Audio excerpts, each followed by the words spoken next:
ഹരേ കൃഷ്ണ. എല്ലാവർക്കും മാധവത്തിലേക്ക് സ്വാഗതം. മാർച്ച് 13-ാം തീയതി വിനായക ചതുർത്ഥിയാണ്.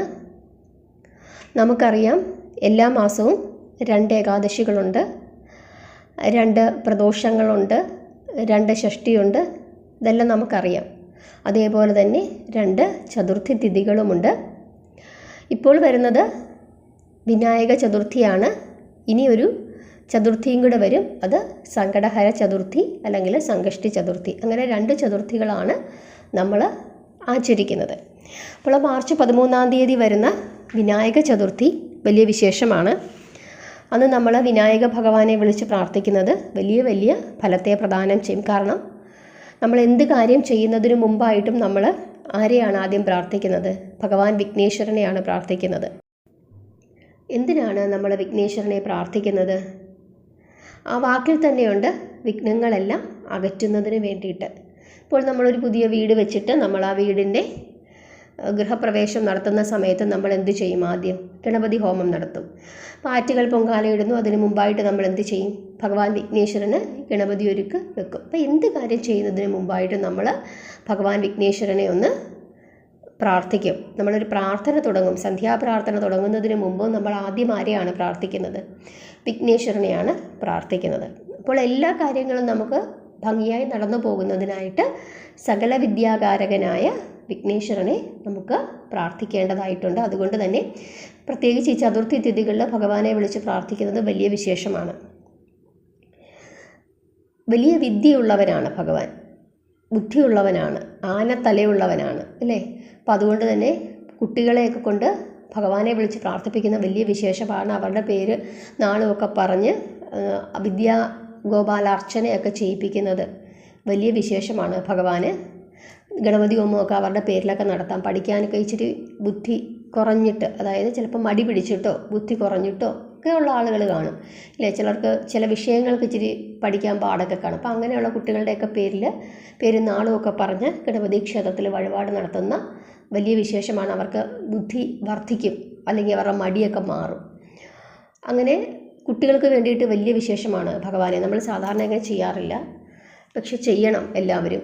പ്രത്യേകിച്ച് പഠിക്കുന്ന കുട്ടികളുടെയൊക്കെ പേരിൽ എല്ലാ മാസവും അവിടെ പക്കപ്പിറന്നാൾ തോറുമൊക്കെ ഗണപതി ഹോമം നടത്തുന്നതോ അതല്ലെങ്കിൽ ഇതുപോലെ അർച്ചന ചെയ്യുന്നതോ ഒരു തേങ്ങയൊക്കെ ഉടപ്പിക്കുന്നതോ ഒക്കെ വലിയ വിശേഷമാണ്. അല്ലെങ്കിൽ ഒരു കറുകമാലയെങ്കിലും ഭഗവാന് മേടിച്ച് കൊടുക്കണം. അത് വലിയ പ്രാധാന്യമാണ്. അതിൻ്റെ വ്യത്യാസം നിങ്ങൾക്ക് തന്നെ മനസ്സിലാകും. പിന്നെ ഭഗവാനെ വിളിച്ച് പ്രാർത്ഥിക്കുമ്പോൾ ത്രിസന്ധ്യകളിലും പ്രാർത്ഥിക്കണമെന്ന് പറയും. അതായത് രാവിലെ, ഉച്ചയ്ക്ക്, സന്ധ്യയ്ക്ക്. ഈ 3 സന്ധ്യകളാണ്. ഈ 3 സന്ധ്യകളിലും പ്രാർത്ഥിക്കുന്നത് വലിയ വിശേഷമാണ് എന്ന് പറയും. ത്രിസന്ധ്യകളിലും ഭഗവാനെ വിളിച്ച് പ്രാർത്ഥിക്കണം. അപ്പോൾ ഇത്തവണ ഞാൻ പറയാൻ വന്നിരിക്കുന്നത് ഭഗവാന്റെ 12 നാമങ്ങൾ കൊണ്ട് ഉള്ള ഒരു നാമമുണ്ട്, ഒരു പ്രാർത്ഥനയുണ്ട്. ഭഗവാന്റെ 12 നാമങ്ങൾ വെച്ചിട്ടുള്ള പ്രാർത്ഥന. ആ പ്രാർത്ഥന നമ്മൾ ചൊല്ലിയാൽ, പ്രത്യേകിച്ച് ഈ ചതുർത്ഥി തിഥികളിലൊക്കെ നമ്മൾ ആ പ്രാർത്ഥന ചൊല്ലിയാൽ വലിയ വിശേഷമാണെന്ന് പറയും. ഭഗവാന്റെ അതിഭയങ്കരമായ പ്രസാദം നമുക്ക് കിട്ടും എന്ന് പറയും. കാരണം ഭഗവാന്റെ 12 നാമങ്ങളാണ്. എല്ലാ ഐശ്വര്യങ്ങളും നമുക്ക് പ്രദാനം ചെയ്യും. നമ്മൾ എന്ത് ചോദിച്ചാലും ഭഗവാൻ തരും. അത്രയ്ക്ക് പ്രീതി ഭഗവാന്റെ പ്രീതി കിട്ടുന്ന ഒരു നാമമാണ്. എന്ത് ചോദിച്ചാലെന്ന് വെച്ച് കഴിഞ്ഞാൽ നാളെ പോയി അങ്ങനെയൊക്കെ ചോദിച്ചു കഴിഞ്ഞാൽ പിറ്റേ ദിവസം ഭഗവാൻ അതൊന്നും എടുത്ത് തരില്ല. അങ്ങനെയല്ല ഞാൻ പറഞ്ഞത്. നമ്മുടെ പ്രാർത്ഥനകൾക്കൊക്കെ ഒരു ഫലമുണ്ടാകുമെന്നാണ് പറഞ്ഞത്. അതായത് ഭഗവാന്റെ 12 നാമങ്ങൾ ഇതൊക്കെയാണ്: വക്രതുണ്ടൻ, ഏകദന്തൻ, കൃഷ്ണപിംഗാക്ഷൻ, ഗജവക്രതൻ, ലംബോദരൻ, വികടൻ, വിഘ്നരാജൻ, ധൂമ്രവർണ്ണൻ, ബാലചന്ദ്രൻ, വിനായകൻ, ഗണപതി, ഗജാനനൻ. ഇങ്ങനെയുള്ള 12 നാമങ്ങളും കൊണ്ടുള്ള ഭഗവാന്റെ ഒരു വിശേഷപ്പെട്ട നാമമാണ്. ഇത് നിത്യവും പാരായണം ചെയ്താൽ, അതായത് ഒരു ദിവസം 3 തവണ, അതായത് ത്രിസന്ധ്യകളിൽ പാരായണം ചെയ്യണമെന്നാണ് പറഞ്ഞത്. അപ്പോൾ ത്രിസന്ധ്യകളിൽ നമുക്ക് പാരായണം ചെയ്യാൻ നമ്മൾ ജോലിക്ക് പോകുന്നവർക്കൊക്കെ പറ്റില്ല, അല്ലെങ്കിൽ വീട്ടിലിരിക്കുന്നവർക്കായാലും ചിലപ്പോൾ അതൊക്കെ ബുദ്ധിമുട്ട് കാണും. കാരണം നമ്മളീ പറയും നമ്മൾ സമയമുണ്ടാക്കണമെന്നൊക്കെ, പക്ഷേ പല പല സാഹചര്യങ്ങളായിരിക്കും. നമ്മൾ വീട്ടിൽ തന്നെ ആയാലും ഓരോ മനുഷ്യർക്കും ഓരോ സാഹചര്യങ്ങളാണല്ലേ. വീട്ടിൽ ചിലപ്പോൾ ഭയങ്കരമായ ജോലി കാണും, ചിലപ്പോൾ ഒന്ന് ഉച്ച കഴിഞ്ഞിട്ടായിരിക്കും പലരും ജോലിയൊക്കെ കഴിഞ്ഞിട്ട് കുളിക്കുന്നത്. അപ്പം ഓരോ വീടിനും ഓരോ സാഹചര്യങ്ങളാണ്. നമ്മളതിനൊന്നും കുറ്റം പറഞ്ഞിട്ട് കാര്യമില്ല. ഓരോ മനുഷ്യർക്കും ഓരോരോ ബുദ്ധിമുട്ടുകളാണ്. അപ്പം നമ്മൾ രാവിലെ എഴുന്നേൽക്കുന്നു, രാവിലെ കുളിക്കുന്നു, പ്രാർത്ഥിക്കുന്നു, അതിനുശേഷം ജോലിക്ക് പോകുന്നു, വീട്ടിലെ കാര്യങ്ങൾ ചെയ്യുന്നു, സന്ധ്യയ്ക്ക് കൃത്യമായി വരുന്നു, നാമം ചൊല്ലുന്നു. അപ്പോൾ അത് ഭാഗ്യം അങ്ങനെ ലഭിക്കുന്നവർക്ക്.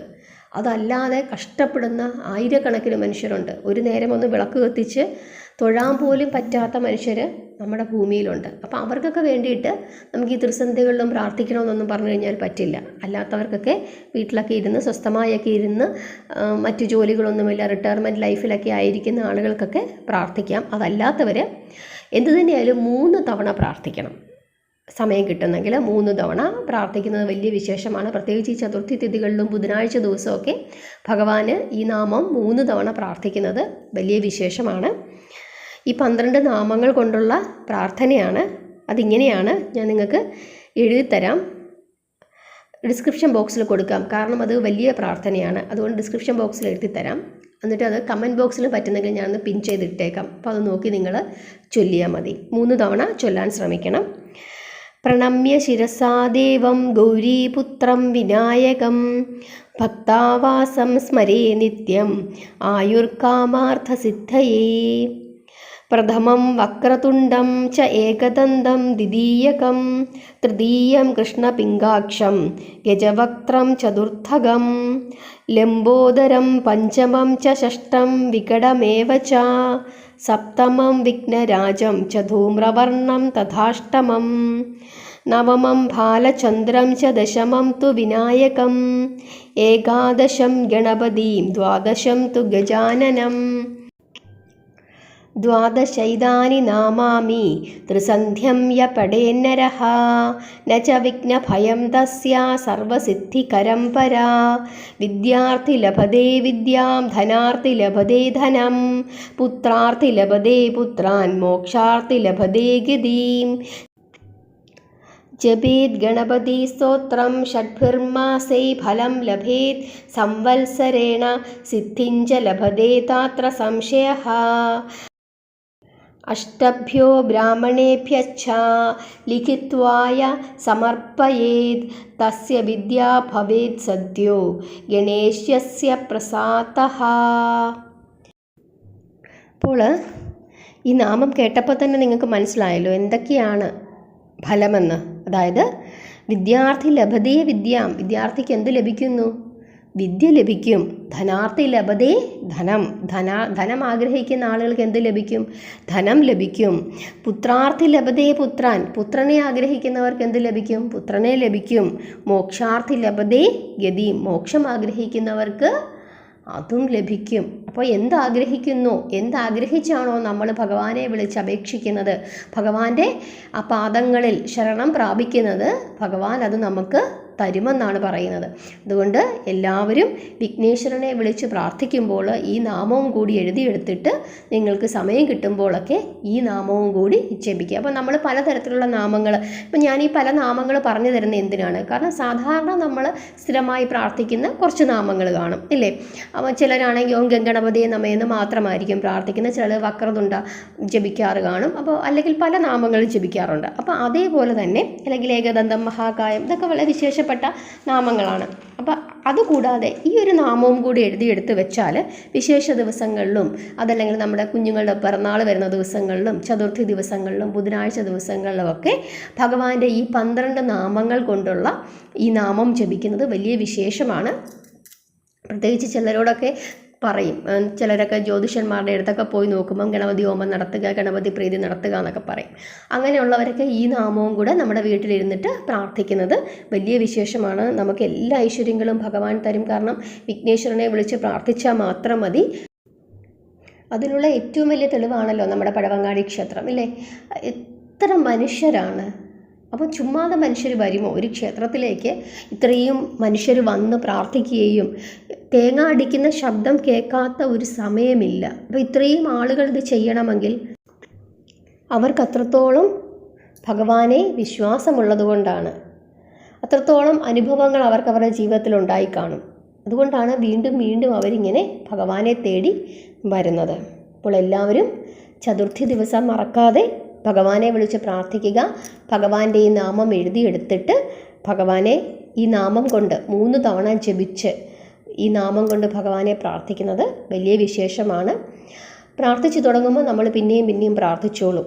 നമുക്കൊരു സ്റ്റാർട്ടിങ് ട്രബിളാണ് പലർക്കും ഉള്ളത്. ദിവസവും കുറച്ച് സമയമെങ്കിലും പ്രാർത്ഥിക്കാനായിട്ട് ശ്രമിക്കുക. ഒരു 5 മിനിറ്റെങ്കിലും നമ്മൾ മാറ്റി വെക്കണം. അപ്പോൾ നമ്മൾ പിറ്റേ ദിവസം എന്ത് ചെയ്യും? ഒരു 7 മിനിറ്റ് മാറ്റി വെക്കും. ചിലർക്ക് എപ്പോഴും ബുദ്ധിമുട്ടാണ്. അവർ പലരും പറഞ്ഞു കേട്ടിട്ടുണ്ട്, പ്രാർത്ഥിക്കാൻ പോലും സമയം കിട്ടുന്നില്ല, അല്ലെങ്കിൽ അതിന് പോലും പറ്റുന്നില്ല. അപ്പോൾ കുറേശ്ശെ നിങ്ങൾക്ക് സമയം കിട്ടുന്നതനുസരിച്ചിട്ട് പ്രാർത്ഥിക്കാനായിട്ട് ശ്രമിച്ച് നമുക്കൊരു ദോഷങ്ങൾ കൊണ്ടാണ്, നമുക്ക് ഭയങ്കരമായ ദോഷങ്ങൾ കാണും. അതുകൊണ്ടാണ് നമുക്ക് പ്രാർത്ഥിക്കാൻ പോലും തോന്നാത്തത്. അപ്പോൾ അതിനൊക്കെ ഉള്ളൊരു പരിഹാരമാണ് വെറുതെ ഇരിക്കുന്ന സമയത്തെങ്കിലും 1-2 തവണയെങ്കിലും നമ്മളിങ്ങനെയുള്ള ഭഗവാന്റെ നാമങ്ങൾ ഉച്ചരിച്ച് വരുമ്പോൾ ആ ദോഷങ്ങളൊക്കെ കുറേശ്ശെ മാറി നമ്മളൊരു പ്രാർത്ഥനാ രീതിയിലേക്ക് എത്തും. അതാണ് ചെയ്യേണ്ടത്. ഇപ്പോൾ ഒട്ടും പ്രാർത്ഥിക്കാതിരിക്കുന്ന ആളുകളുടെ കാര്യമാണ് പറഞ്ഞത്. അവർ ഇങ്ങനെ ശീലിക്കണം. അവരിപ്പോൾ വൈകുന്നേരം വിളക്ക് കത്തിച്ച് വെച്ച് 1 മണിക്കൂർ പ്രാർത്ഥിക്കണമെന്ന് വിചാരിച്ചുകൊണ്ടിരുന്നാലൊന്നും നടക്കില്ല. അവർക്ക് വീണ്ടും ആ മടി വരും. അപ്പോൾ അവരെ ഇടയ്ക്ക് സമയം കിട്ടുമ്പോഴൊക്കെ കുറേശ്ശെ ഭഗവാന്റെ നാമങ്ങൾ ഉച്ചരിച്ച് അവരുടെ ആ മടി ഭഗവാൻ തന്നെ മാറ്റിത്തരും. അതിന് നമുക്ക് വേണ്ടത് എന്താണ്? നമ്മുടെ മനസ്സിലൊരു തോന്നലാണ്. അപ്പോൾ കുറേ സമയം ഇരിക്കാനുള്ള മടി കൊണ്ടൊക്കെ ആയിരിക്കും. അപ്പോൾ വെറുതെ ഇരിക്കുന്ന സമയത്ത് നിങ്ങൾ എന്ത് ചെയ്യുക? കുളിച്ചില്ലെങ്കിലും ഒന്ന് ഭഗവാനെ വിളിക്കുക. അപ്പോൾ നമ്മുടെ മടി ഭഗവാൻ തന്നെ മാറ്റിത്തരും. അങ്ങനെ എല്ലാവരും പ്രാർത്ഥിക്കണമെന്നാണ് എൻ്റെ ആഗ്രഹം. എല്ലാവരും നാമം ജപിക്കണം, രാവിലെയും വൈകുന്നേരവും, അല്ലെങ്കിൽ പറ്റുന്ന സമയത്തൊക്കെ നാമം ജപിക്കണം. ഏകാദശി വ്രതം എടുക്കണം, ഷഷ്ഠി വ്രതം എടുക്കണം. ഇതുപോലുള്ള ചതുർത്ഥി ദിവസങ്ങൾ, അതുപോലുള്ള പ്രത്യേകതയുള്ള ദിവസങ്ങളൊക്കെ ഭഗവാനെ വിളിച്ച് പ്രാർത്ഥിക്കണം. അതൊക്കെയാണ് നമ്മൾ ഈ കലിയുഗത്തിൽ ചെയ്യേണ്ടത്. പ്രാർത്ഥനയ്ക്ക് മാത്രമേ കലിയുഗത്തിൽ എന്തുള്ളൂ? പ്രാധാന്യമുള്ളൂ. അത് പ്രത്യേകം ഓർത്തിരിക്കുക. പരമാവധി സമയം പ്രാർത്ഥിക്കുക, നാമം ചൊല്ലുക. ഇതൊക്കെയാണ് നമ്മൾ ചെയ്യേണ്ടത്. അപ്പോൾ നാമം ഞാൻ ഡിസ്ക്രിപ്ഷൻ ബോക്സിൽ എഴുതി തന്നേക്കാം. നിങ്ങളത് നോക്കിയാൽ മതി. ഹരേ കൃഷ്ണ.